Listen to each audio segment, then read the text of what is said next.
बिहार में 60 लाख गरीबों को पक्के घर, पक्के आवास मिले हैं। तो 60 लाख ये पक्के घर मेरे गरीब परिवारों को, मेरे दलित परिवारों को, मेरे महादलित परिवारों को, मेरे पिछड़ों परिवारों को, मेरे अति पिछड़ों परिवारों के टोलों में बनाए गए हैं। उनको एक नई जिंदगी देने का काम किया है।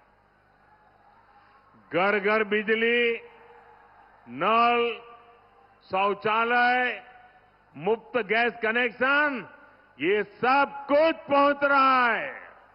इसका फायदा भी वंचितों को ही सबसे ज्यादा हुआ है। मुफ्त अनाज हो या मुफ्त इलाज, इससे गरीब का, वंचित का फायदा हो रहा है। साथियों, कांग्रेस ने छोटे किसानों को कभी पूछा तक नहीं। ये मोदी है जो छोटे किसानों की चिंता करता है। हमारी सरकार किसानों के खाते में 6-6 हजार रुपये जमा करती है। और अब तो बिहार एनडीए ने घोषणा की है, जब फिर से यहां एनडीए की सरकार बनेगी तो 3,000 रुपये बिहार के किसानों को अतिरिक्त दिए जाएंगे। यानी डबल इंजन सरकार बिहार के किसानों को 9,000 रुपये देगी। साथियों, कांग्रेस और आरजेडी ने आप किसानों को बूंद बूंद पानी के लिए तरसाया था। आप याद कीजिए, उत्तर कोयल बांध परियोजना की चर्चा कब से चल रही थी। इस क्षेत्र के किसानों ने तो उम्मीद ही छोड़ दी थी।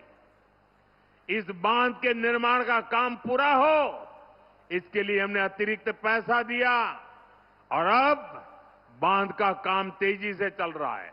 और मुझे मालूम है, ये सुशील जी जब सांसद के रूप में इस काम को लेकर के दिन रात मेहनत करते थे। साथियों, लालटेन वालों ने खेत को सिंचाई के लिए तरसाया और बिहार को अंधेरे में रखा। हमारी सरकार बिजली कारखाने लगा रही है। कुछ महीने पहले ही मुझे नबीनगर कारखाने के अगले चरण का शिलान्यास करने का अवसर मिला था। इससे आपको बिजली भी मिलेगी और नौजवानों को रोजगार भी मिलेगा। साथियों, कांग्रेस और आरजेडी वाले सत्ता के लिए किसी को भी धोखा दे सकते हैं। औरंगाबाद तो इसका सबसे बड़ा साक्षी है। यहां जो कुटुंबा सीट है, उस पर क्या हुआ, ये पूरे बिहार ने देखा। कांग्रेस के प्रदेश अध्यक्ष तक को आरजेडी ने अपमानित किया। आरजेडी ने कांग्रेस को सिर्फ वही सीटें दी जहां वो 35-40 साल से नहीं जीत पाई है। आरजेडी ने कांग्रेस की कनपट्टी पर कट्टा रखकर मुख्यमंत्री पद की उम्मीदवारी भी चोरी कर ली। आज भी अनेकों सीटों पर आरजेडी कांग्रेस वाले आमने सामने हैं। आप मुझे बताइए, जो अपने साथियों को धोखा दे सकते हैं, वो आपके सगे हो सकते हैं क्या? आपका भला कर सकते हैं क्या? ये वादे पूरे कर सकते हैं क्या?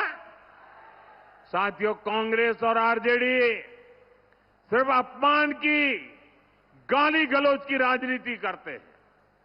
आपने देखा, कांग्रेस के शाही परिवार के नामदार ने छठी मैया की पूजा को ड्रामा कहा।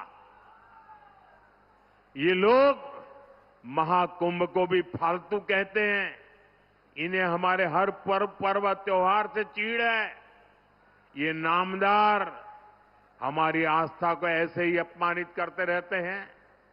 मैं जरा मेरी माताओं बहनों को पूछना चाहता हूं, छठी मैया का महापर्व, हमारी माताएं बहनें पानी तक नहीं पीती, ऐसी साधना करती है।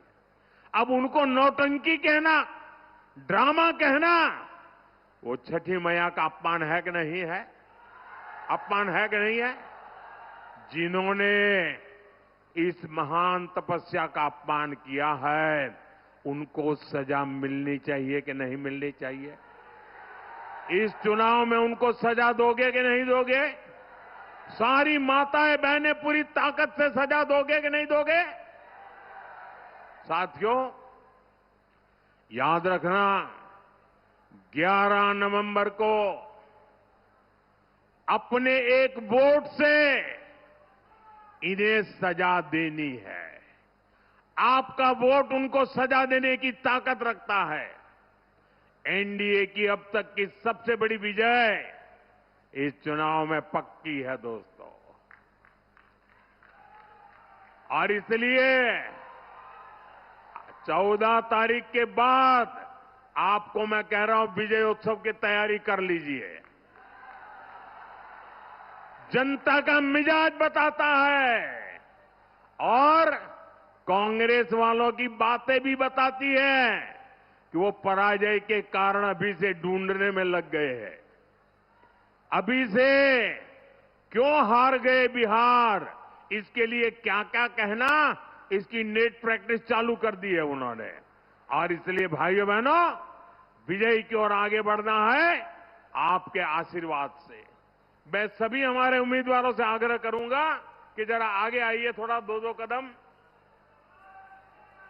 आपके इन सभी उम्मीदवारों को आशीर्वाद चाहिए। मेरे साथ बोलिए, भारत माता की वंदे वंदे वंदे।